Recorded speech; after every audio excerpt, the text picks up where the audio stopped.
வணக்கம் வந்தன மக்களே, இது தமிழச்சி குரல். உங்களில் ஒரு குரல். இந்த காணொளியில் நீங்கள் பார்க்க போகிற சிறுகதை என்ன என்ன ஆசைகளோ, ஆசைகள் இல்லாத மனுஷங்களே இல்லைன்னு சொல்லலாம். அந்த மாதிரி ஒரு பெண் வந்து தன்னோட வாழ்க்கை எப்படி இருக்கணும்னு ஆசைப்பட்றா. ஆனால் அவளோட வாழ்க்கை எப்படி மாறுது அப்படிங்கிறத வாங்க கதைக்குள்ளே போய் தெரிஞ்சுக்கலாம்.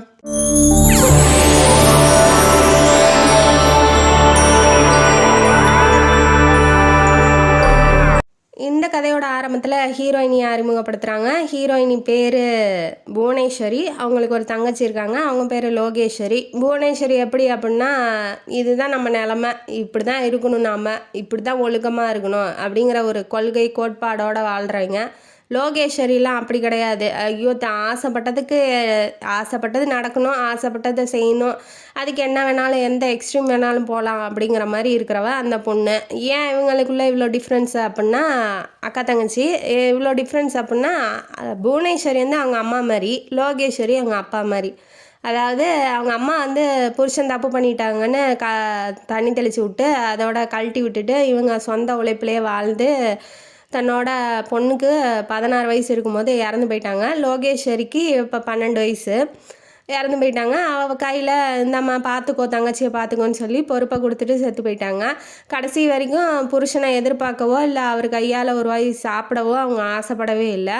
தனக்கு துரோகம் பண்ணவன்ட்ட எதுவுமே நம்ம எந்த விதமான உரிமையும் எடுத்துக்கவும் கூடாது, அவன் பணத்துலேயும் நம்ம வாழக்கூடாது அப்படிங்கிற ஒரு தன்னம்பிக்கையோடு வாழ்ந்து செத்தவங்க. அதே மாதிரி தான் இருக்கிறவ புவனேஸ்வரி. ஆனால் இவன் வேணாம், இன்னொருத்தி அழகாக இருக்கா அப்படின்னு சொல்லி ஆசைப்பட்டு போனவன் அவங்க அப்பன். அந்த மாதிரி தான் லோகேஸ்வரியும் இருக்கா. கொஞ்சம் கூட நாக்கை வந்து கண்ட்ரோலில் வச்சுக்கிறதே கிடையாது. இப்போ வீட்டில் எதுவுமே இல்லை, அந்த பொண்ணு வேலைக்கு போய் சம்பாதிச்சு போட்டால் தான் சாப்பிட்றதுக்கு. அதுவும் கஷ்டப்பட்டு சாப்பாடு செஞ்சால் கூட நீ செய்கிறது சரியில்லை, அந்த பிள்ளை தங்கச்சிக்காரி, நீ செய்கிறது சரியில்லை, இதையே வந்து டெய்லி நீ போடுவியா, பருப்பு சாதமே நான் சாப்பிட்டு சாகணுமா, என் ஃப்ரெண்ட்ஸ்லாம் இருக்காங்க, என் ஃப்ரெண்ட்ஸ் வீட்டில் இதெல்லாம் பண்ணுறாங்க, நான் அங்கே போய் சாப்பிட்டுக்கிறேன், அங்கேயே இருந்துக்கிறேன். அந்த பொண்ணு எப்படி அப்படின்னா, தனக்கு தேவை அப்படின்னா என்ன வேணாலும் பண்ணும் அப்படிங்கிற மாதிரி இருக்கிறா. தனக்கு பிடிச்சது, தான் ஆசைப்பட்டது எல்லாமே நடக்கணும்னு நினைக்கிறா. ஆனால் தன்னோட குடும்ப சூழ்நிலை, அக்கா இவ்வளோ கஷ்டப்படுறா, அக்காவுக்கு நமக்கு ஹெல்ப்பாக இருப்போம் அப்படிங்கிறதெல்லாம் அந்த பொண்ணோட மைண்டில் கொஞ்சம் கூட கிடையாது. ஏன்னா அவள் வந்து அவங்க அப்பா மாதிரி இருக்கா. இப்போ அவங்க அம்மா இறந்து போயிட்டாங்களா, இவ கொஞ்சம் கொஞ்சமாக படித்து கொஞ்சம் முன்னேறி ஒரு ஸ்கூலில் வேலை பார்த்துட்ருக்கா. அந்த ஸ்கூல் ஹெட் மாஸ்டரும் ரொம்ப நல்லவர், வயசானவர். அவரும் வந்து இவங்க குடும்ப சூழ்நிலை தெரிஞ்சு வேலை போட்டு கொடுத்து ஏதோ மாதம் ஒரு சம்பளம் வருது, அதை வச்சு அந்த குடும்பத்தை வந்து தங்கச்சியும் பார்த்துக்கிட்டு இருக்கா, வீட்டு செலவுக்கு பண்ணிக்கிட்டு. அதெல்லாம் இவன் நினச்சி பார்க்காம இவ ஆடம்பரமாக போய் யார் வீட்டில் வேணாலும் சாப்பாடு போட்டால் நல்லா சாப்பாடு இருந்தால் போதும், யார் வீட்டுக்கு வேணாலும் போய் தங்கி அங்கேயே சாப்பிட்டுட்டு இருக்காது. இவளுக்கு பிடிக்கல அக்காவுக்கு. ஏன்னா இப்போ ஒருத்தர் வந்து அவமானப்படுத்துவாங்க அப்படிங்கிறதுக்காக தன்னோட புருஷங்கிட்டேயே போய் கையேந்தாதவங்க அம்மா. அப்படி ஒழுக்கமாக வாழ்ந்தீங்க போய் இப்போ வேறு வீட்டில் போய் எத்தனை நாளைக்கு சாப்பிட்டா அவங்க மூஞ்சி காமிக்க மாட்டாங்க. என்ன அந்த பொண்ணு இங்கே வருது, ஃப்ரெண்ட்ஸாக இருந்தாலும் அவங்க அம்மா அப்பாவுக்கு பிடிக்காது இல்லையா, அதை இவ எவ்வளோ எடுத்து சொல்லி பார்ப்பா. ஆனால் அந்த பிள்ளை கேட்காம தருதலத்தனமாக திரியுது. அது போய் யார் என்ன பண்ண முடியும்? அதுக்கு மேலே இவ ஏதாவது சொன்னால் எங்கள் வீட்டுக்கே வராமல் போயிடுவாளோ, இல்லை எங்கேயாவது போயிட்டா என்ன பண்ணுறது, சாப்பாடு நல்லா சாப்பாடு போடுறாங்க அப்படின்ட்டு அதனால் பயப்படுறா. சரி, கொஞ்சம் கொஞ்சமாக புரிய வைக்க ட்ரை பண்ணுறா, சொல்லியும் பார்க்குறா. ஆனால் அந்த பொண்ணு வந்து எதையுமே புரிஞ்சிக்க மாட்டேங்குது. அதுக்கப்புறம் நாட்கள் நகருது. இவளுக்கு 22 வயசு ஆகுது, அந்த பொண்ணுக்கு வந்து 18 வயசு வந்துருச்சு. இப்போ வாலிப பெண்ணாக இருக்கா. கொஞ்சம் கூட ஹெல்ப் பண்ணலாம் வீட்டுக்கு, அதெல்லாம் கிடையாது. கொடுக்குற சம்பளத்தையும் அவள் வந்து வீட்டுக்கே செலவு பண்ணிக்கிட்டு அந்த தங்கச்சியவே பார்த்துக்கிட்டு இருக்கா. தங்கச்சி நல்லா இருக்கணும்னு நினைக்கிறா. தன்னை பற்றின எண்ணமே அவளுக்கு இல்லை. இப்போ தான் இன்பநாதன் அப்படிங்கிறவன் புவனேஸ்வரியோட வாழ்க்கைக்குள்ளே வரான். அவன் பார்த்தோன்னே பிடிச்சிருக்கு இன்பநாதனுக்கு புவனேஸ்வரியா. ஆனால் அவன் தங்கச்சி வந்து பிடிக்கல. இவன் வேலை செய்கிறா, சம்பாதிக்கிறா, நம்ம குடும்பத்தை நம்ம காப்பாற்றணும், நீ வந்து உன் தங்கச்சியை பார்க்காத அப்படிங்கிற மாதிரியே அவன் வந்து சுயநலமான டைப்பு. தங்கச்சி வந்து காப்பாற்றணும் அப்படிங்கிறதெல்லாம் அவனுக்கு எண்ணமே கிடையாது. இருந்தாலும் சரி, நம்மளை பிடிச்சிருக்கு, கல்யாணம் பண்ணிக்கணும்னு வரான். அவனை போய் எப்படி ஒதுக்கி வைக்கிறது, நான் யோசிச்சு சொல்கிறேன்னு இவன் வந்து பேசிகிட்டு இருக்கா. கொஞ்ச நாள் போகட்டும், தங்கச்சிக்கு ஒரு நல்ல வாழ்க்கை அமையட்டும், அதுக்கப்புறம் நான் கல்யாணம் பண்ணிக்கிறேன், நீ ஏன் அவளை பார்க்குற, அவளை கொண்டு போய் எங்கேயாவது ஹாஸ்டலில் விடு, அவள் சம்பாதிச்சு சாப்பிட்டுக்கிட்டோம், அவள் என்ன குழந்தையா, அவளோட வாழ்க்கையை அவள் பார்த்துக்கிட்டோம், நீ உன் வாழ்க்கையை பாரு அப்படின்னு சொல்லி இவன் சுயநலமாக பேசுகிறான். என்னதான் இருந்தாலும் அம்மா கையை பிடிச்சி இந்தாம்மா பொறுப்புன்னு சொல்லி கொடுத்துட்டாங்க இல்லையா, அதனால அவளுக்கு வந்து தங்கச்சியை விட்டுட்டு போகிறதுக்கு மனசும் இல்லை. இவன் ஏன் இப்படி பேசுகிறான் அப்படிங்கிறது அவளுக்கு பிடிக்கல. அதனால தங்கச்சியை பற்றின பேச்செல்லாம் அவன்கிட்ட அதிகமாக பேசுறதில்ல. ஏதோ கல்யாணம் பண்ணிக்க போகிறான் அப்படிங்கிற முறையில் அப்பப்போ வந்து என்ன ஏதுன்னு சொல்லி கேட்பான். ஒரு நாள் என்ன பண்ணுறான், இன்பநாதன் வந்து தங்கச்சியை பற்றி கம்ப்ளைண்ட் பண்ணுறதுக்காக அக்காட்ட வந்திருக்கான். புவனேஸ்வரிக்கிட்ட லோகேஸ்வரியை பற்றி கம்ப்ளைண்ட் பண்ணிகிட்டு இருக்கான். என்னன்னா, அந்த பொண்ணு வந்து சரியில்லை, அங்கே ஹோட்டலில் பார்த்தேன், பெரிய ஹோட்டலில் வந்து காரில் இறங்குறா, அவன் தங்கச்சி நடவடிக்கையே சரியில்லை, அவளையே நீ வச்சுக்கிட்டு சோறு போடுற, அவளை கொண்டு போய் எங்கேயாவது ஹாஸ்டலில் விடு, அவளாம் வாழ்க்கையில் எவ்வளோ முன்னேறி போயிட்டா, நீ தான் இப்படியே இருக்க அவளை நினச்சிக்கிட்டு அப்படி இப்படின்னு சொல்கிறான். ஆனால் அவன் நம்ப மாட்டேங்கிறா. ஏன்னா இவன் வந்து தங்கச்சியை பற்றி தப்பு தப்பாக தான் பேசுவாங்கிறது அவளுக்கு தெரியுங்கிறதுனால அவன் என்ன சொன்னாலும் நம்ம நேரில் பார்க்கல அப்படிங்கிறதுனால அவன் நம்ப மாட்டேங்கிறான். எதுக்கும் தங்கச்சிக்கிட்ட ஒரு வார்த்தை கேட்கலாமா, இவன் சொன்னதை நம்பி நம்ம போய் கேட்டு அவள் ஏதாவது சண்டை போட்டுட்டானா என்ன பண்ணுறது அப்படிங்கிற மாதிரி அவன் நினச்சிட்டு இருக்கா. புவனேஸ்வரி எப்படின்னா பொறுமைசாலி, அவள் எப்படி நடந்துக்கிறாளோ அதுக்கு தகுந்த மாதிரி இவன் நடந்துக்குவா. அவள் கோபமாக வந்து நம்ம போய் கேட்டு அவள் எங்கேயாவது ஓடிட்டானா என்ன பண்ணுறது, அதனால் அவள் பயந்துக்கிறா. இருக்கிற ஒரே துணை அவளுக்கு இவளுக்கு அவள், அதுவும் போயிடுச்சுன்னா என்ன பண்ணுறது அப்படிங்கிற மாதிரி இவ யோசிக்கிறா. எதுவும் கேட்கல. ஒரு நாள் என்ன ஆகுது, 10 மணிக்கு மேலே ஆகுது, இன்னும் ஆளே வரல, அவள் தங்கச்சி வரவே இல்லை. 12 மணி ஆகுது. அப்புறம் ஒரு கார் சத்தம் கேட்குது. என்னன்னு சொல்லி வெளியில் ஜன்னல் வழியாக எட்டி பார்க்கும்போது ஒருத்தன் வந்து ஹக் பண்ணிட்டு கையில் பார்சல்லாம் கொடுத்துட்டு காரை எடுத்துகிட்டு கிளம்பி போகிறான். இவ உள்ளே வரா, லைட்டெல்லாம் ஆன் பண்ணல, இவ பாட்டுக்கு செருப்பை கழட்டி அசாமல் கையில் பிடிச்சிக்கிட்டு வந்து நடந்து உள்ளே வந்துட்டு இருக்கும்போது இவ வந்து லைட் ஆன் பண்ணிட்டு ஏன் இவ்வளோ லேட்டு அப்படிங்கிற மாதிரி இவ கேட்குறா.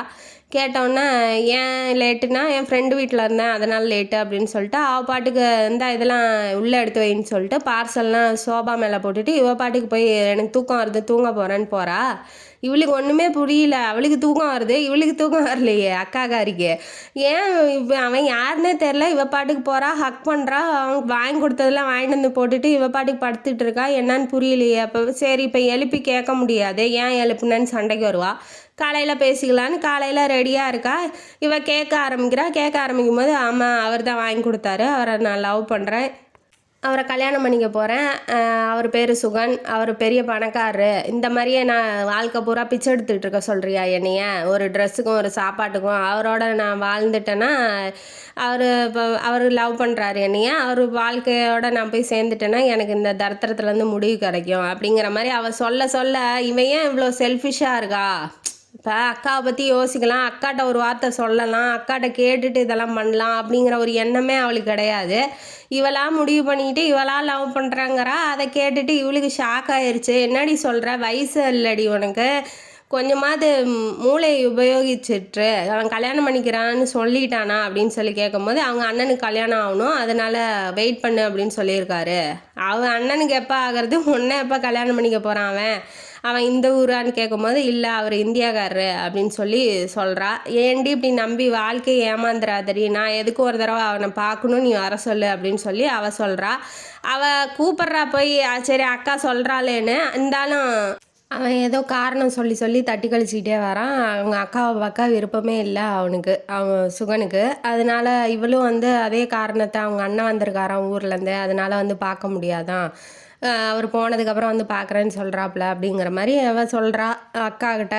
இருந்தாலும் அவள் வந்து நம்ப மாட்டேங்கிறா. நம்மளையே பார்க்கல, இப்போ இவன் ஏதோ திருட்டுத்தனம் வேலை பண்ணுறான், இல்லை உண்மையிலேயே இவளை லவ் பண்ணலையோ என்னமோ தெரியலையே, எதுக்கும் நம்ம போய் ஒரு தடவை பார்த்துட்டு வந்துடலாம் அப்படிங்கிற மாதிரி ஆஃபீஸ் அட்ரஸ்லாம் இவள் சொல்லியிருப்பா லோகேஸ்வரி. அதனால் இவன் என்ன பண்ணுறா, அக்கா புவனேஸ்வரி ஆஃபீஸுக்கு போய் விசாரிச்சுக்கிட்டு போகிறா. இவங்க என்ன தொழில் பண்ணுறாங்க அப்படின்னா, காஃபி ஏலக்காய்லாம் ஏலம் எடுத்து தூளாக அரைச்சி விற்பாங்க இல்லையா, பெரிய பெரிய ஃபேக்ட்ரிலாம், அவங்க ரொம்ப பணக்காரங்க. அந்த மாதிரி தொழில் பண்ணிகிட்ருக்காங்க. அங்கே போய் விசாரித்தோன்னே ஓ சுகன் சாரா, எம்டியா, அவர் வந்து இந்த ஸ்டாலில் இருக்கார் அப்படின்னு சொல்லி ஒரு ஸ்டால் சொல்கிறாங்க. அங்கே போய் பார்க்கும்போது வேற ஒரு பொண்ணை ஷோல்டர் மேலே கையை போட்டுக்கிட்டு இவன் பேசிகிட்டு இருக்கான். இப்போ நம்ம தங்கச்சியை லவ் பண்ணுறவன் இவன் எப்படி இங்கே இவள்கிட்ட வந்து பேசிகிட்டு இருக்கான், எனக்கு ஒன்றும் புரியலையே அப்படிங்கிற மாதிரி அவன் நினைக்கிறா. என்னம்மா என்ன வேணும் உனக்கு அப்படின்னு சொல்லி அவன் கேட்கும்போது, இல்லை இந்த மாதிரி கமிஷனு, இப்போ ஹோல்சேலாக வாங்கும்போது கமிஷன் எவ்வளோ ஆகும் அப்படிங்கிற மாதிரி இவ விசாரிச்சுக்கிட்டு நின்றுக்கிட்டு இருக்கா.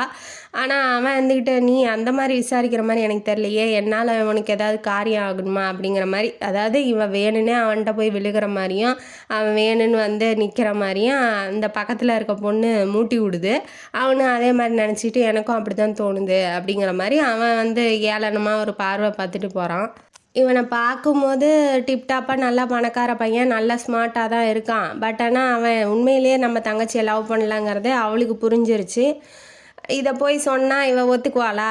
இவ வேணும்னே வந்து என்ன பொறாம பிடிக்கிறா, நம்ம பணக்கார இடத்துல போகிறோம் அப்படின்னு சொல்லிட்டு அவன் பொறாமையில் இது பண்ணுறா அப்படிங்கிற மாதிரி இவன் நினச்சிக்குவாளே, என்ன பண்ணுறது அப்படிங்கிற மாதிரி போய் வீட்டில் போய் யோசிக்கிறா. அப்புறம் மறுநாள் என்ன பண்ணுறான், அவன் அண்ணன் வந்திருக்கதா சொன்னாங்க இல்லையா, அவன் அண்ணன்ட்ட போய் நம்ம சொல்லிடலாம், இந்த மாதிரி வேண்டாம், லவ் பண்ணுறாங்க, கொஞ்சம் லவ்வை தடுத்து விட்ருங்க அப்படிங்கிற மாதிரி அதை போய் சொல்லிடலான்னு இவன் என்ன பண்ணுறா, சுகனை பார்க்குற மாதிரி இவனையும் பார்க்கலாம். அவன் அண்ணன் பேர் தயானந்தன், அவன் தான் ஹீரோ ஆஃப் த ஸ்டோரி.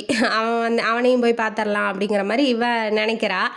ஆனால் இவனை பார்த்த மாதிரி அவனை பார்க்க முடியல. அவனுக்கு நிறைய கெடுபிடிகள், என்னென்ன விசாரணை எல்லாமே போனதுக்கப்புறமும் கூட அவன் வந்து பார்க்க மாட்டேன்னு சொல்லிட்டான். யார், நம்ம தயானந்தன் வந்து புவனேஸ்வரியை பார்க்க மாட்டேன்னு சொல்லிட்டான். தேவையில்லாமல் இப்போ தொழில் விஷயமா பார்க்கறதா இருந்தால் பார்க்கலாம், பர்சனல் மேட்ரு போய் என்னன்னு பார்க்குறா, இல்லை எனக்கு பார்க்க விருப்பம் இல்லை அப்படின்னு சொல்லிட்டான்.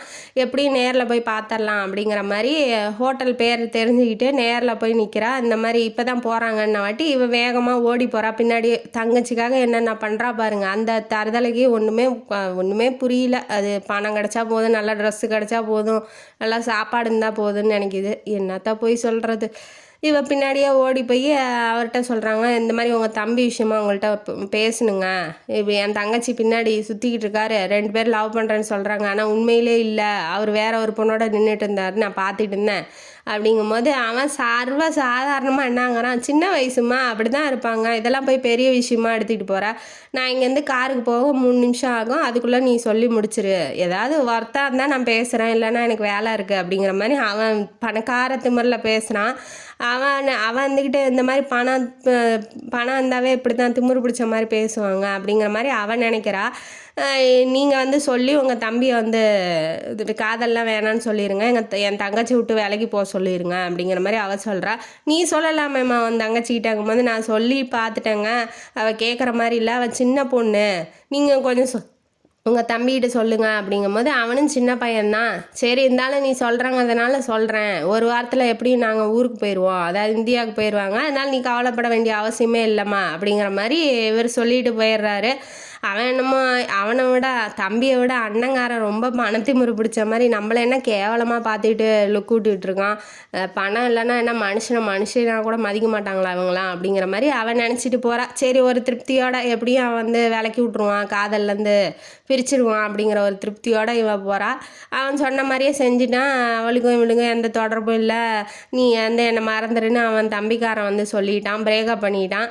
அதனால இவ அழுதுகிட்டே இருக்கா. வீட்டுக்கு வந்து இந்த லோகேஸ்வரி அழுத மயமாகவே இருக்கா. சரி அழுது அவள் வந்து எப்படியும் சமாதானம் ஆயிடுவா. அதாவது இப்போ மனசு உடஞ்சா கஷ்டமாக தான் இருக்கும், கொஞ்ச நாளைக்கு அழுவாங்க, அப்புறம் சரியாக போயிடும் அப்படிங்கிற மாதிரி புவனேஸ்வரி எதுவும் கண்டுக்கிறதில்ல. எரிஞ்சு விழுந்தா கூட சரி விழுந்துட்டு போன்னு சொல்லி விட்டுருவா. அப்புறம் மனசு கஷ்டமாக இருந்தால் வெளியில் போய் கொஞ்ச நேரம் பார்க் மாதிரி போய் உக்காந்துருந்துட்டு வருவா. ஏன்னா வீட்டுக்கு வந்தால் தான் அவளுக்கு பிடிக்க மாட்டேங்குது. அதனால புவனேஸ்வரி போய் பார்க்கில் உட்காந்துட்டு இருக்கும்போது தயானந்தன், அதாவது ஹீரோ, அதை சுகனோட அண்ணன், அவர் வராப்புல, என்னாச்சு, அதான் நான் பிரித்து விட்டுட்டேனே, இனிமேட்டு என்ன உங்கள் தங்கச்சி நல்லா இருக்காளாங்கும் போது, எப்படி நல்லா இருப்பா, அவள் தான் உண்மையாக காதலிச்சிருக்கா இல்லையா, அவள் அழுதுகிட்டே தான் இருக்கா அப்படிங்கும்போது, நீ சமாதானப்படுத்தலையா அப்படிங்கும்போது, நான் என்ன சொன்னாலும் இப்போதைக்கு அவள் மண்டையில் ஏற போகிறதில்ல, அவளே தெரிஞ்சுக்கிட்டோம், இருந்தாலும் நான் சொன்னதுக்கு நீங்கள் பண்ணதுக்கும் ரொம்ப தேங்க்ஸ் அப்படின்னு சொல்கிறா.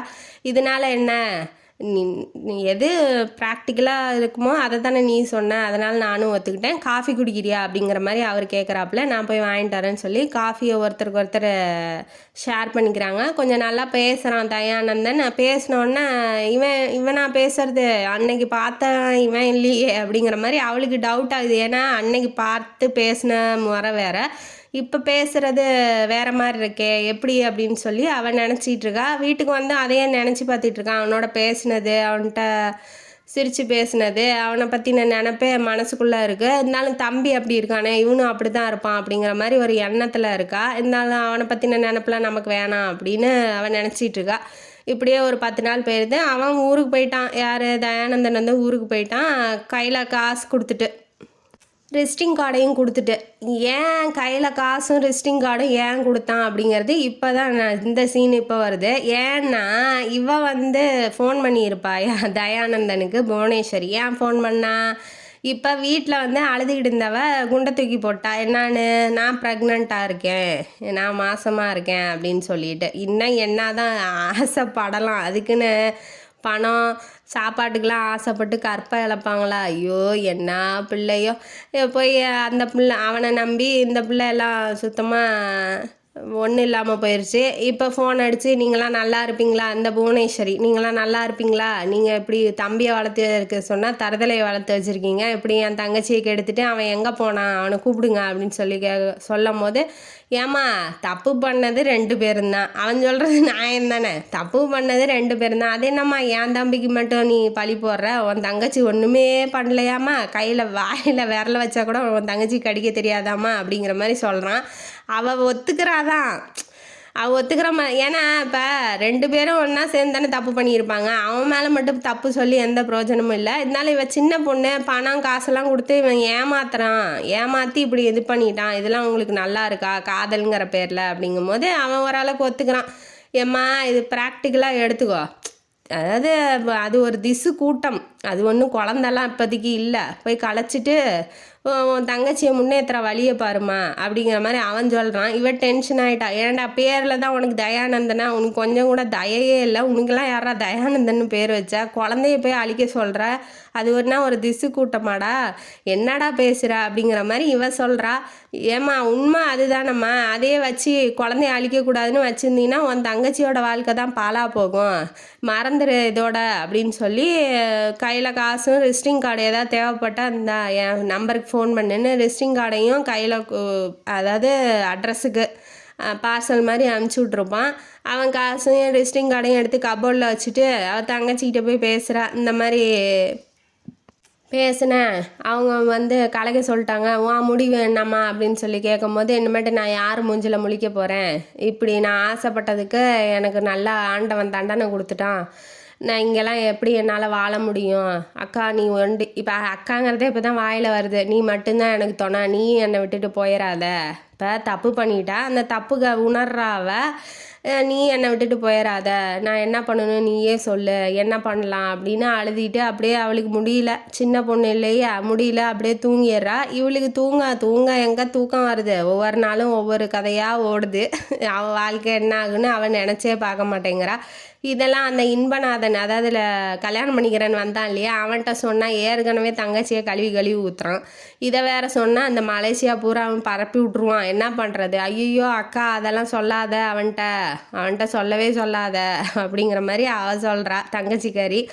இருந்தாலும் கட்டிக்க போகிறான்னு சொல்கிறான், அவன்கிட்ட சொல்லணும் இல்லையா உண்மை என்னான்னு, அப்புறம் 4 கேள்வி கேட்பான். அப்படிங்கிறதுனால இவ போய் ஏதோ ஓரளவுக்கு சொல்லி வைக்கிறா. உடனே அப்பயே நான் சொன்னேன் நீ கேட்டியா, அவளை கொண்டு போய் ஹாஸ்டலில் அதே பாட்டே பாடுறான், ஹாஸ்டலில் சேர்த்துரு, அவள் வாழ்க்கையை அவள் பார்த்துட்டு நீ உன் வாழ்க்கையை பாரு, நீ வா, நீ நானும் கல்யாணம் பண்ணி ஜாலியாக இருக்கலாம் அப்படிங்கிற மாதிரி இவன் சொல்கிறான். என்னடா ஒரு மனிதாபிமானமே இல்லாமல் அவளை கொண்டு போய் சேர்க்கறதுலே, ஹாஸ்டலில் சேர்க்கறதுலே இருக்கியே, நீ என்ன மனுஷனாக இருப்பியோ தெரியல, சுயநலவாதியோ அப்படிங்கிற மாதிரி அவன் நினச்சிக்கிட்டு, நீ என்னமோ பண்ணு, நம்ம உன் தங்கச்சியை கை கழுவி விட்ற வழியை பாரு அப்படிங்கிற மாதிரி அவன் சொல்லிட்டு போயிட்டான். இனிமேட்டு இவன்கிட்ட பேசியும் பிரோஜனம் இல்லை அப்படிங்கிற மாதிரி. திரும்ப ஒரு 10 நாள் கழித்து ஃபோன் வருது. என்ன முடிவுன்னு இவன் என்ன எடுக்கல. ஃபோன் வந்தோடனே, குழந்தைய அழிச்சிட்டியா, நான் தான் தயானந்தன் அப்படின்னு சொல்லி பேசுகிறேன்னு சொல்கிறான். இவன் ஃபோனை கட் பண்ணிடுறா. அப்புறம் ஸ்கூலுக்கு போகிறான். ஸ்கூலுக்கு போயிட்டு உன் தங்கச்சிக்கு உடம்பு சரியில்லை நீ வா அப்படின்னு சொல்லி காரில் கூட்டிகிட்டு போகிறான். கூட்டிகிட்டு போகும்போது தான் இப்போ சொல்கிறான், நீ விட்ட சாபம் பழிச்சிருச்சு, சுகனுக்கு ஆக்சிடெண்ட் ஆயிடுச்சு, அவன் இறந்து போயிட்டான், அவனோட குழந்தையாவது நாங்கள் வளர்க்கணும்னு நினைக்கிறோம், அதனால் குழந்தைய அழிச்சிட்டிங்களா அப்படின்னு சொல்லி கேட்குறான். ஓ அது குழந்தை இல்லைங்க, அது ஒரு திசு கூட்டம், இப்போ ஏங்க அதை பற்றி கேட்குறீங்க அப்படின்னு இவ குத்துறா.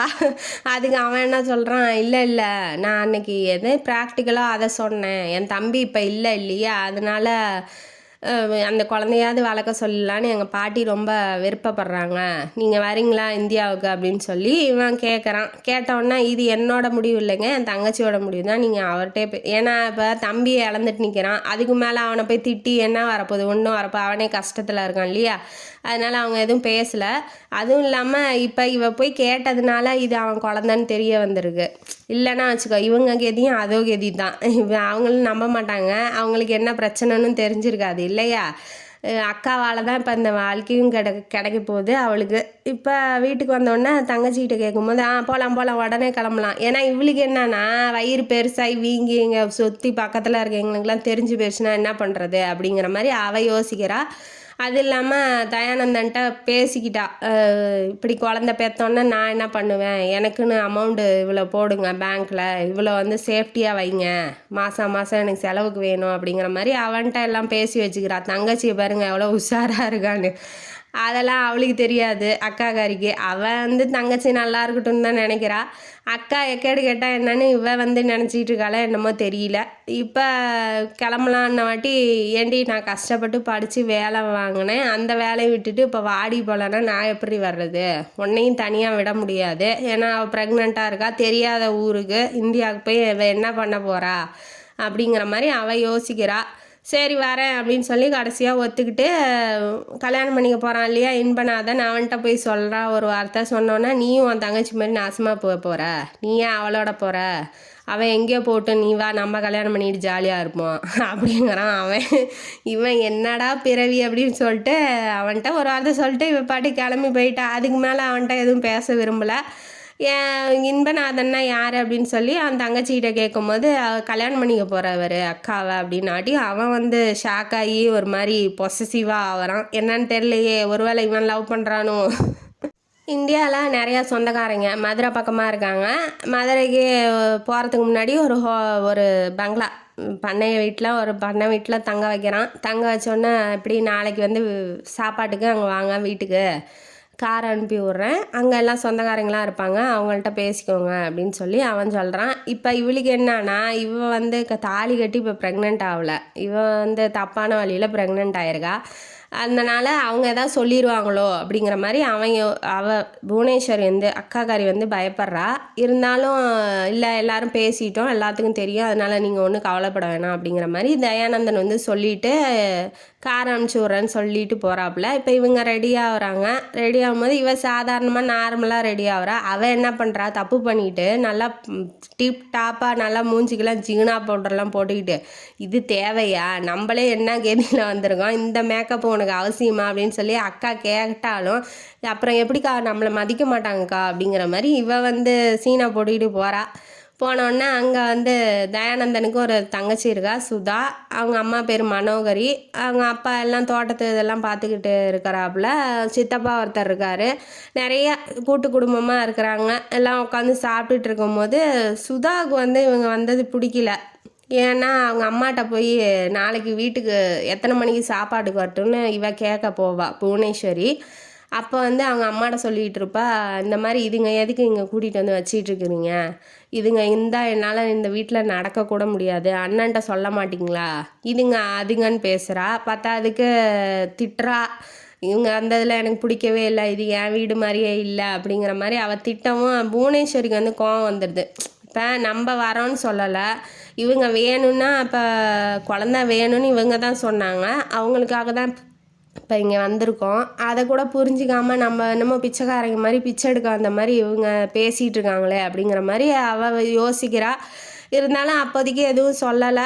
அப்புறம் அவங்க அம்மாட்ட போய் நாளைக்கு நாங்கள் இங்கே வரல, நீங்கள் சாப்பாடை அங்கேயே கொடுத்து விட்டுருங்க, ஏன்னா இங்கே நடக்க முடியாது இல்லையா, நடந்து வரணும், இருந்தாலும் கார் வரணும், அதில் ஏறி வரணும், அதெல்லாம் தேவையில்லாது, நீங்கள் சாப்பாடை மட்டும் கொடுத்துட்டிங்கன்னா நாங்கள் சாப்பிட்டுக்கிறோம், நாங்கள் இந்த பக்கமே வரலங்கிற மாதிரி அவள் சொல்லிட்டு வந்துடுறா. வந்தோடனே இப்போ இந்த பாட்டியை வந்து பார்க்க போனோம். இவங்களே எப்படின்னா பாட்டி எப்படி இருப்பாங்க, வயசானவங்க ஏதாவது திட்டிடுவாங்களோன்னு பயந்துகிட்டே போகிறாங்க. ஆனால் அந்த வீட்டில் சுகனை பற்றின விஷயம் எல்லாத்துக்கும் தெரியுங்கிறதுனால பண்ணியிருப்பான், அவன் தப்பாக நடந்திருப்பான் அப்படிங்கிறது எல்லாத்துக்கும் தெரிஞ்சிருக்கு.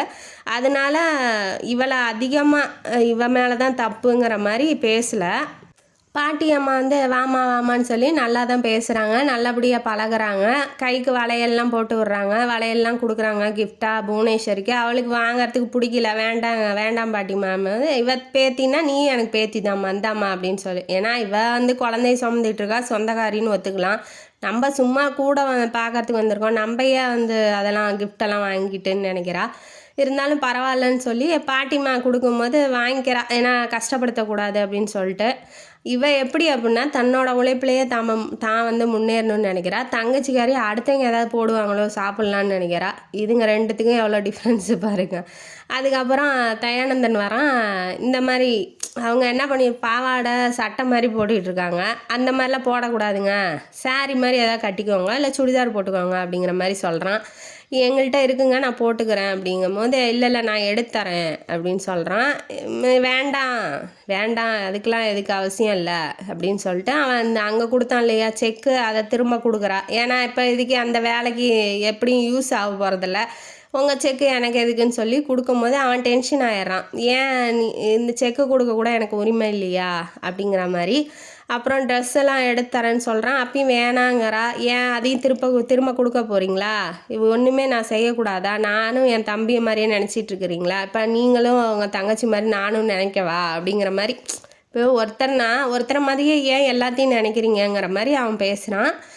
பாட்டிமாவை பார்த்துக்கிறதுக்கு சரவணன் ஒரு தூரத்து சொந்தக்கார பையன் இருக்கான். அந்த பையன் வந்து பார்த்தோன்னே ரெண்டு பேர்த்துக்கிட்டையும் நல்லா பேசுகிறான். அதுவும் இல்லாமல் லோகேஸ்வரிக்கிட்ட நல்லா ஜாலியாக, அவள் எப்போதுமே சோகமாக இருக்கா இல்லையா, நடந்த விஷயத்த நினச்சி அவளை வந்து ஜாலியாக ஓரளவுக்கு ஜோக் அடிச்சுக்கிட்டு பேசும்போது அவள் மனசு விட்டு சிரிக்கிறாங்கும் போது புவனேஸ்வரி பார்த்துட்டு சந்தோஷப்படுறா. சரி இந்த ஒரு விஷயத்தில் இவங்களாவது நல்லவங்களாக இருக்காங்களே அப்படின்னு சொல்லிட்டு அவளுக்கு சந்தோஷமாக இருக்குது. வீட்டுக்கு வந்து பார்த்துக்கிறது, வீட்டு வேலைக்கு இன்னும் 2 ஆள் வச்சுருப்பான், அதெல்லாம் வேண்டான்னு சொல்லிட்டு இவளே துணியெல்லாம் துவைச்சி போட்டுக்கிட்டு வீட்டு வேலையெல்லாம் செஞ்சிகிட்ருக்கா புவனேஸ்வரி. ஏன்னா அவள் உழைச்சி ஓடா தேஞ்சவ, சும்மா ஒரே தவளை உட்காந்துட்டு இருக்கிறதுக்கு அவளுக்கு பிடிக்கலங்கிறதுனால அவள் வேலையை அவளே செஞ்சுக்கிறா. பத்தாவதுக்கு தயானந்தன்ட்ட போய் எனக்கு வேலை ஏதாவது ஏற்பாடு பண்ணி கொடுங்களேன் அப்படிங்கிறா. அப்படின்னு சொன்னோன்னே ஏன் அதுக்கும் வந்து நீ வாங்குகிற சாப்பாட்டுக்கும் நீ வாங்குகிற துணிமணி சாப்பாட்டுக்கும் எனக்கு திருப்பி தரணுங்கிறதுக்காக வேலை வேணுங்கிறியா அப்படிங்கிற மாதிரி அவனை சொல்கிறான். ஆனால் அதுதான் உண்மையும் கூட. அவள் அப்படி தான் நினைக்கிறா, பிறரோட உழைப்புலையோ காசுலேயோ நம்ம வாழக்கூடாதுன்னு நினைக்கிறா. அது தப்பு இல்லை இல்லையா, தன்மானம் இருக்கிற எந்த பொண்ணுக்கும் இருக்கிறது தான். எல்லாருமே லோகேஸ்வரி மாதிரியே இருக்க மாட்டாங்க இல்லையா. அதனால் இல்லை எனக்கு போர் அடிக்குது, எவ்வளோ நேரம் அவளோடையே இருக்கிறது, அவளை விட்டு பிரிஞ்சு வர முடியாதுங்கிற. அப்புறம் நீ இல்லைன்னா யார் பார்த்துக்குவா அப்படிங்கும்போது பாட்டிமா என்ன சொல்கிறாங்க, நான் பார்த்துக்கிறேன்டா, நீ எதாவது வேலை ஏற்பாடு பண்ணி கூட எழுதுகிற மாதிரியே. ஃபோன் கால் வந்தால் இங்கே எங்கே இறக்கியிருக்கோம், இவ்வளோ லோடு இறக்கியிருக்கோம், இந்த மாதிரி இந்த டயத்தில் வந்துடும் அப்படிங்கிறதெல்லாம் சொல்லணும். ஃபோன் அடித்தா கஸ்டமர் கேர் மாதிரி, அந்த வேலைக்கு வேணால் நீ அப்பாயின்மெண்ட் ஆகிக்கோ அப்படின்னு சொல்லிட்டு போகிறாப்புல. பாட்டிமாவை ரொம்ப பிடிச்சிருக்கு, அவங்க ரொம்ப சாஃப்டாக பழகுறாங்க, ரொம்ப நல்ல விதமாகவும் பேசுகிறாங்க.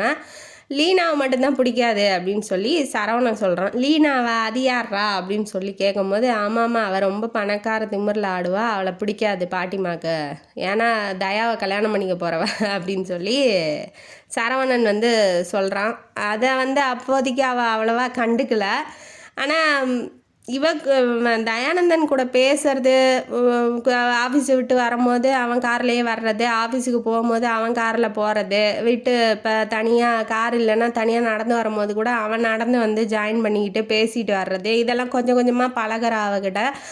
தயானந்தன் கூட பழகும்போது அவளுக்கே தெரியாமல் அவன் மனசுக்குள்ளே தயானந்தன் வந்துடுறான்.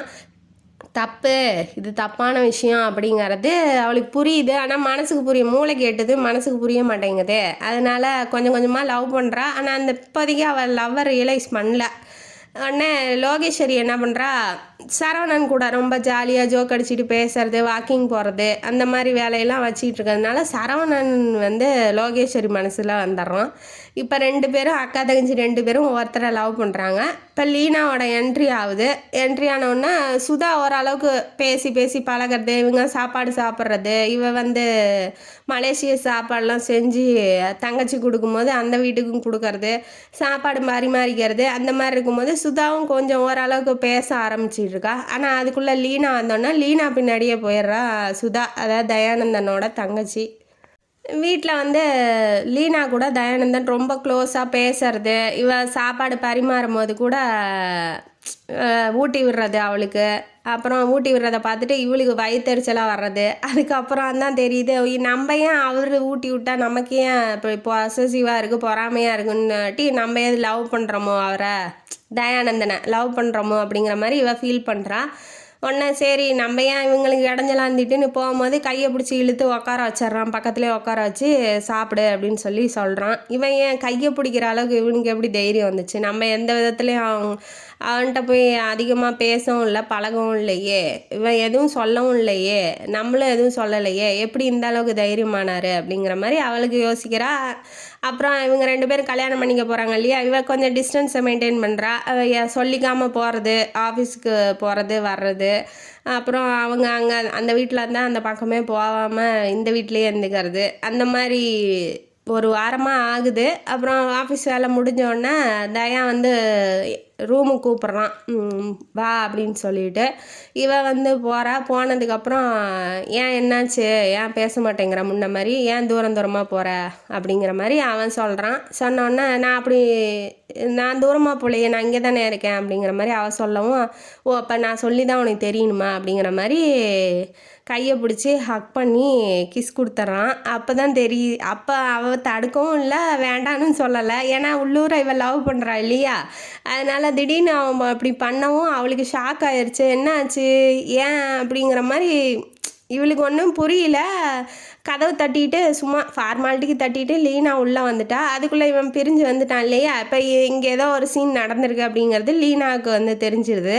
தெரிஞ்சோடனே என்ன, இப்போ என் கார் ரிப்பேர் ஆயிடுச்சு, எனக்கு கொஞ்சம் ட்ரா பண்ண முடியுமான்னு சொல்கிறா. இவன் பாட்டுக்கு எனக்கு வேலை இருக்குது அப்படின்னு சொல்லி புவனேஸ்வர் வெளியில் போய் டேபிள் மேலே படுத்துட்றா. என்ன நடந்துச்சுங்கிறத அவளுக்கு புரியல. ஓகேன்னு சொல்லிடுறான் அவன். தயானந்தன் வந்து சொல்லிடுறான் ஓகேன்னு சொல்லிட்டு. அப்புறம் வீட்டுக்கு போகும்போது யோசிச்சுக்கிட்டே போகிறா. மறுநாள் என்ன ஆகுது, நம்ம பண்ணது தப்பு இல்லை அவங்க பண்ணது தப்பா, உண்மையிலே என்னை லவ் பண்ணுறாங்களா இல்லை லீனாவை கல்யாணம் பண்ணிக்கிறேன்னு சொல்கிறாங்களேன்னு 1008 கொஷின் இருக்குது. தங்கச்சி வரா, தயாவோட தங்கச்சி வரா சுதா வந்து என்னங்கிறா, லீனா வந்து இப்படி மனசு கஷ்டப்படுறா, நீங்கள் அவரோட நெருங்கி பழகிறது, அண்ணனோட நெருங்கி பழகிறது, 2 பேரும் ஒருத்தருக்கு ஒருத்தர் காதலிக்கிறாங்க, நீங்கள் கொஞ்சம் டிஸ்டன்ஸ் மெயின்டைன் பண்ணிகிட்டே இருங்களேன் அப்படின்னு சொல்லும் போது அவளுக்கு ரொம்ப மனசு கஷ்டமாயிருது. அப்போ இவனும் தம்பி மாதிரி தான் நாட்டாங்க, வேற ஒருத்தனை லவ் பண்ணி கல்யாணம் பண்ணிக்க போகிறான், ஆனால் நம்மள்ட்ட வந்து இப்படி தப்பாக நடந்துக்கிறானே, நம்மளும் தங்கச்சி மாதிரி ஏமாறக்கூடாது அப்படின்னு சொல்லி இவன் நினச்சிட்டு உடனே என்ன பண்ணுறா, நான் வந்து ஊருக்கு போகிறேங்கிற மாதிரி லோகேஸ்வரிகிட்ட இப்போ போய் சொல்லவும் முடியாது, அவளை பார்த்துக்க ஆள் இல்லை இல்லையா. ஆனால் அவன் என்ன சொல்லிடுறா, நான் இந்த மாதிரி சரவணனை விரும்புகிறேன் அப்படின்னு சொல்லிடுறா. சரவணனும் ஓகேன்னு சொல்லிட்டான், பொண்ணு பிடிச்சிருக்கு, எனக்கு ரொம்ப பிடிச்சிருக்கு, என் குழந்தையாவே நான் வளர்த்திக்கிறேங்கிற மாதிரி சொன்னோன்னே இவளுக்கு ஒரு மனசு ரிலாக்ஸ் ஆயிடுச்சு. சரி ஓகே, தங்கச்சியை பார்த்துக்கிறதுக்கு ஒரு ஆள் இருக்கான், அவன் பார்த்துக்குவான், பாட்டிமாவும் பார்த்துக்குவாங்க அப்படிங்கிற மாதிரி நினச்சிட்டு இவன் என்ன பண்ணுறான், ஊருக்கு கிளம்பி போயிடுறேன், நீ வந்து தயாக்கிட்ட மட்டும் சொல்லிடாத, மலேசியா போகிறேன் நான் அப்படின்னு சொல்லி இவன் கிளம்பி பேக்லாம் தூக்கிட்டு போயிட்டா. அக்கா போகிறாளேன்னு மனசு கஷ்டப்படுறா. உடனே சரவணன்ட்ட வந்து சொல்ல ஆரம்பிக்கிறான், இந்த மாதிரி அக்கா வந்து அவங்க 2 பேத்துக்கு நடுவில் தொந்தரவாக இருக்காங்கன்னு சுதா வந்து சொன்னான், அதனால அக்கா போகிறாங்க அப்படின்னு சரவணன்ட்ட சொல்லவும், சரவணன் என்ன பண்ணுறான், இந்த விஷயம் அண்ணனுக்கு தெரியுமா, நம்ம ஒரு தடவை போய் சொல்லிட்டு வந்துடலாம், இவங்க ஏன் இவருக்கு தெரியக்கூடாதுன்னு நினைக்கிறாங்க, அப்போ இதுக்குள்ளே ஏதோ இருக்குது அப்படிங்கிற மாதிரி இவன் போய் என்ன இப்போ ஊருக்கு போகிறாங்கங்கிறத தயானந்தன்ட்ட சொல்கிறதுக்கு இப்போ சரவணனும் இவளும் போகிறாங்க. அங்கேயே சுதாவும் இருக்கா. தயா என்ன சொல்லிடுறான், அவள் எப்படி என்கிட்ட சொல்லாமல் போகலாம், எங்கே போகிறா, அவள் எதுக்காக போகிறா, அவளை நான் உயிருக்கு உயிராக விரும்புகிறேன், அவள் எப்படா என்னை விட்டுட்டு போகலாம் அப்படிங்கிற மாதிரி இவன் கேட்கவும், என்ன சொல்கிறீங்கன்னு தங்கச்சிக்காரிக்கு ஷாக் ஆகுது. பத்தாவதுக்கு லோகேஸ்வரி நிஜமாவா அண்ணா, நீங்கள் உண்மையிலேயே அக்காவை லவ் பண்ணுறீங்களா அப்படிங்கிற மாதிரி கேட்குறா. எத்தனை வாட்டி சொல்கிறது, அதான் உண்மை அப்படின்ன வாட்டி, ஐயோ அண்ணா நான் தான் அண்ணா போய் நீங்கள் லீனா கூட கல்யாணம் பண்ணிக்க போகிறீங்க, இந்த மாதிரி இடைவெளி விட்டு இருங்க அப்படின்னு சொன்னேன், அப்போ அவங்க ஊருக்கு தான் போகிறாங்களாட்டங்குது அப்படின்னு சொல்லி இவ சொல்லவும், டிக்கெட் எங்கே எடுக்கிறாங்க அப்படின்னு சொல்லி அவன் கேட்குறான். உடனே இந்த மாதிரி டிக்கெட்டு ஒரு புக்கிங் போடுவாங்க இல்லையா, அந்த மாதிரி ஒரு தெரிஞ்ச ஆள்கிட்ட வந்து ஃபோன் பண்ணி கேட்டோன்னே அவன் கம்பெனி வச்சுக்கிட்டு இருக்கான் அந்த மாதிரி டிக்கெட்டை புக்கிங் போடுறதுக்கெலாம். அவன்கிட்ட கேட்கவும், இல்லை இன்னும் வரல, வந்தால் சொல்லுடான்னு இவங்க வெயிட் பண்ணிகிட்டு இருக்காங்க. அவங்க வரவே இல்லை. அங்கே என்ன நடந்திருக்கு அப்படின்னா, இவள் பேகை தூக்கிட்டு போனோன்னே லீனா வந்து நீ வா நான் கூட்டிகிட்டு போகிறேன் உன்னைய, நீ ஏன்னா மனசு மாதிரி பஸ்ஸு கிடைக்கல, ட்ரெயின் கிடைக்கல, இல்லை ஃப்ளைட்டே கிடைக்கலன்னு கூட வீட்டுக்கு வந்துடுவேன், நானே கொண்டு போய் விட்றேன் சென்னையில் ஏர்போர்ட்டில் வா அப்படின்னு சொல்லி உட்கார வச்சு காரில் கூட்டிகிட்டு போயிருக்கா. போனோடனே இவ இன்னும் வரலன்னா இப்போ வேறு எங்கே போயிருப்பா? ஒருவேளை லீனாவுக்கு தெரியும்னா, லீனாவுக்கு மட்டும்தான் ஊருக்கு போகிறது தெரியும், நீங்கள் ஒரு தடவை செக் பண்ணுங்க அப்படின்னாட்டி லீனாவுக்கு ஃபோன் அடிக்கும்போது நான் பார்க்கவே இல்லைன்னு சொல்லிடுறா. ஆனால் டவுட் ஆகுறான். அவள் வீட்டில் போய் பார்க்கலாம் அப்படின்னு சொல்லிட்டு இப்போ கிளம்பி அவள் வீட்டுக்கு போகிறான். யார்? தயானந்தன் வந்து லீனாவோட வீட்டுக்கு போகிறான். அவன் நினச்ச மாதிரியே அவள் வீட்டுக்கு தான் கூட்டிகிட்டு போகிறா. அங்கே யாருமே இல்லை. வெளிநாட்டிலேருந்து வந்திருக்கா இல்லையா, அதனால அங்கே யாருமே இல்லை. இவ என்ன பண்ணுறா, உள்ளே கூட்டிகிட்டு போயிட்டு வீட்டை தாப்பா போட்டுறா. தாப்பா போட்டோன்னா நீ எங்கேயும் தப்பிச்சு போக முடியாது, என்கிட்டயே வந்து உன்னை தான் பிடிச்சிருக்குன்னு தயா சொல்கிறான். அவன் எப்படி சொல்லலாம்? என்னை விட்டுட்டு உன்னை எப்படி லவ் பண்ணலாம், உன்னை எப்படி கல்யாணம் பண்ணிக்கலான்னு இவ சொன்னதுக்கப்புறம் தான் இவளுக்கு வரைக்குது. ஓ அப்போ தயா தான் நம்மளை கல்யாணம் பண்ணிக்கிறானா, பண்ணிக்கிறான்னு ஒத்துக்கிட்டானா, ஆனால் என்கிட்ட எதுவும் சொல்லவே இல்லையே அப்படின்னு சொல்லி இவன் நினைக்கிறா. ஓ சொல்லலையே, அப்போ தான் நான் சொல்கிறேனே சாகும்போது சந்தோஷமாக சாகுன்னு சொல்லிட்டு வில்லி மாதிரி கத்தி துப்பாக்கிலாம் எடுத்து வெளியில் வச்சுக்கிட்டு சுடுறதுக்கு ரெடியாக இருக்கா. இவளுக்கு என்னன்னா எப்படா அந்த பைத்தியத்துக்கிட்டேருந்து தப்பிக்கிறது மாதிரி இவ யோசிக்கிறா. அந்த பக்கம் ஓடுறா. அப்புறம் அவள் புல்லட்டெல்லாம் காலியானதுக்கப்புறம் கதவை திறந்துட்டு வெளியில் போகிறா. அப்பயும் விட மாட்டேங்கிறா. புல்லட்டை ஃபில் பண்ணிட்டு திரும்ப வந்து சுட்டுக்கிட்டு இருக்கா. ஒரு கார் வந்து ரோட்டு பக்கமாக போகும்போது கார் மேலே மோதி கீழே விழுந்தாடுறா. அதுக்கப்புறம் யாருன்னு பார்த்தா அது லீனாவோட அம்மா அப்பா. அந்த பொண்ணு அப்படி தான் அப்படிங்கிறது அவங்களுக்கு தெரியும். பின்னாடியே வந்து தயாவும் வந்துடுறான். வந்தோடனே என்ன நடந்துச்சு அப்படிங்கிறத இந்த பொண்ணுக்கிட்ட கேட்டுக்கோ, இனிமேட்டு நாங்கள் இந்த பக்கமே வரல, விற்று பணம் எவ்வளவோ அதை பேங்க்கில் போட்டு நாங்கள் எடுத்துக்கிறோம், மெதுவாக கூட போடு, நான் கூட்டிகிட்டு போகிறேன், லீனாவை கூட்டிகிட்டு வெளிநாட்டுக்கே போகிறோம் அப்படின்னு சொல்லிட்டு இவங்க கிளம்பிட்டாங்க. இப்போ என்ன நடந்துச்சு அப்படிங்கிறத தயாட்ட சொல்கிறா. இந்த மாதிரி அவள் என்னை சுட பார்த்தா அப்படிங்கிற மாதிரி சொன்னோன்னா அவன் ஷாக் ஆகிட்டான். ஐயோ புல்லட்டு இறங்கியிருந்தா என்ன ஆயிருக்கும், நான் வந்து உன்னை தான் கல்யாணம் பண்ணணுன்னு நினைக்கிறேன், இந்த மாதிரி ஆயிடுச்சு, அவள் இப்படி நடந்துக்குவான்னு நான் கொஞ்சம் கூட நினச்சி கூட பார்க்கல அப்படின்னாட்டி நீங்கள் அவள்கிட்ட சொல்கிறீங்க, என்கிட்ட ஒன்றுமே சொல்லலை அப்படிங்கிற மாதிரி அவள் சொல்கிறா. பைத்தியம் உன்னை நீ தேவையா? முதல்ல இந்தியாவுக்கு வர வேண்டிய அவசியம் என்ன? நாங்களே பார்த்துக்க மாட்டோமா உன் தங்கச்சி? நீ வரலனா கூட அப்போ வலுக்கட்டாயம் பண்ணி உன்னை கூட்டிகிட்டு வந்தேன், அப்போ கூட உனக்கு தெரியாதா? துணிமணி ட்ரெஸ் வாங்கி தரேன், பத்தாவதுக்கு உனக்கு என்ன விருப்பமோ அதெல்லாம் நிறைவேற்றுறேன், அப்போ கூட நான் லவ் பண்ணுறது உனக்கு தெரியலையா? கிஸ் கொடுக்குறேன், அப்போ கூட தெரியலையா உனக்கு அப்படிங்கிற மாதிரி அவன் சொல்கிறான்.